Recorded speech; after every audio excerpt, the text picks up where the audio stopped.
महत्वपूर्ण ये है कि झारखंड की सरकार ने छात्रों की आवाज को सुना और संवेदनशीलता के साथ सुना। पैलेट गन नहीं चलाए, कील लगी लाठियां नहीं बरसाई उनके पीठ पे, छाती पे। इसका मैं समझता हूं इसको भी ध्यान में रखना चाहिए। उनकी कुछ लॉन्ग स्टैंडिंग डिमांड्स थी जिसको सरकार ने कमिट किया है कि इसको हम करेंगे। और मैं समझता हूं कि तमाम राज्य सरकारों और केंद्र की सरकार के लिए भी संदेश है कि छात्रों युवाओं को देशद्रोही, दिमागी नक्सली बोल करके आप you can get away. You have to respond to their concerns. ये जो आर्किटेक्चर है ना एजुकेशन का, एम्प्लॉयमेंट का, अब ये लोगों को परेशान कर रहा है। मल्लिकार्जुन खड़गे जी उन्होंने गोवा में कार्यक्रम में फिर कांग्रेस वंदे मातरम के दो छंदे पर अड़े रहे और इस पर उन्होंने है वो बीजेपी और आरएसएस पर भी दिया। नहीं, जाहिर है, देखिए अब मतलब मैं मीडिया के साथियों से क्या कहूं, ये कौन लोग हैं जो वंदे मातरम के बहाने मौलिक मुद्दों से भटकाना चाहते हैं? ये कौन लोग हैं जिनको राष्ट्र के झंडे के साथ कोई सम्मान नहीं था? ये कौन लोग हैं जिन्होंने आजादी की लड़ाई में शामिल लोगों को रिडिक्यूल किया? ये कौन लोग हैं जो आज भी छात्रों युवाओं की पीड़ा को नहीं समझते? अभी मैंने एक पाक्षिक में, अभी आपके आने से पूर्व, एक लेख लिखा कि पेट्रियोटिज्म का मतलब सरेंडर नहीं होता और सरकार का मतलब देश नहीं होता। अगर ये फर्क लोग नहीं समझते हैं ना, तो जनता को फर्क समझाने के 100 तरीके मालूम है। डोनाल्ड ट्रंप ने सीईसी गणेश कुमार की है वो की है और कहा है कि भारतीय मतदान प्रणाली की प्रशंसा नहीं, बहुत बड़ा बैनर लगवा देना दिल्ली के चौक चौराहा पूरे देश में कि डोनाल्ड ट्रंप से वैलिडेशन आया है ज्ञानेश जी के लिए। क्या बना के रख दिया हमने अपने आप को?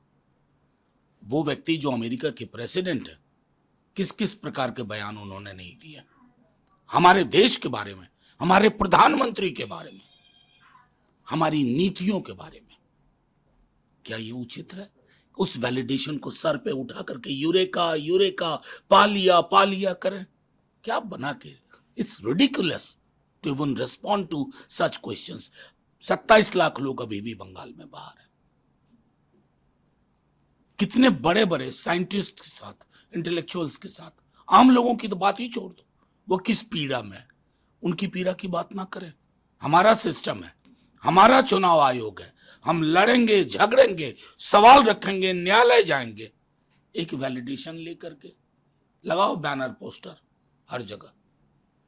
नए शिक्षा मंत्री प्रहलाद जोशी ने एनटीए पर नकेल कसी है, परीक्षा प्रणाली में आमूलचूल परिवर्तन का भी आदेश दिया। एक बात कहूं, आप इस बयान को परीक्षा प्रणाली में आमूलचूल परिवर्तन का आश्वासन दिया है, भरोसा दिलाया, इसको गूगल करिए।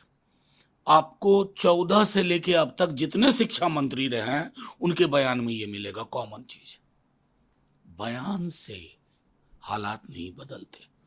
18 में जब एनटीए बन रहा था, मैं वाहिद शख्स था, क्योंकि मेरा अनुभव था अपने विश्वविद्यालय का, मैंने कहा मत बनाओ, ये देश को नहीं समझ पाएगा आपका ये एनटीए।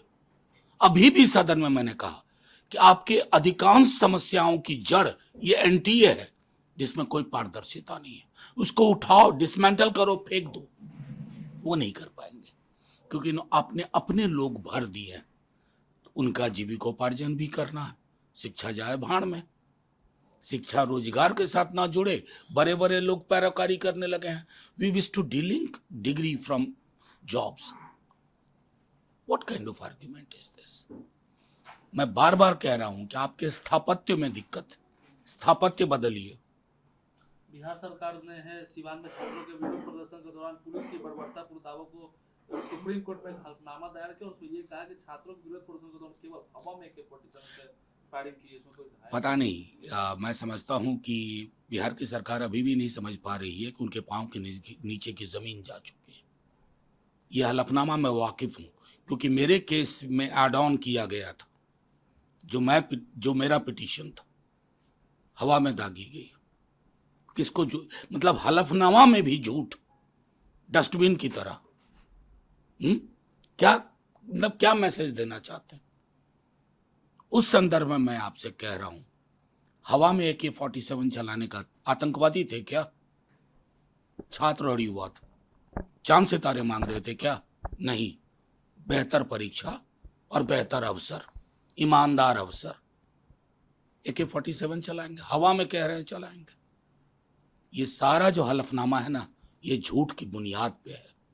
और इसलिए कल ही तेजस्वी जी ने कॉल दिया है तिरंगे के साथ, दलगत राजनीति से ऊपर जो भी इस सरोकार के साथ है वो आए।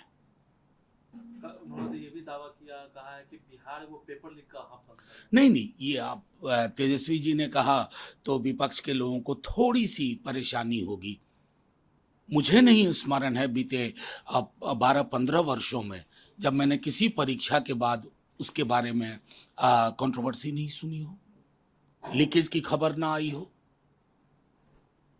घोटाले ना हुए हों। और कहीं दूसरी जगह भी होता है तो उसके तार यहां से जुड़े मिलते हैं। तो मैं बार बार कह रहा हूं कि ये आर्किटेक्चर जो है, समस्या उसकी है क्योंकि आर्किटेक्चर में आपके लोग बैठे हुए हैं जो रसूखदार है।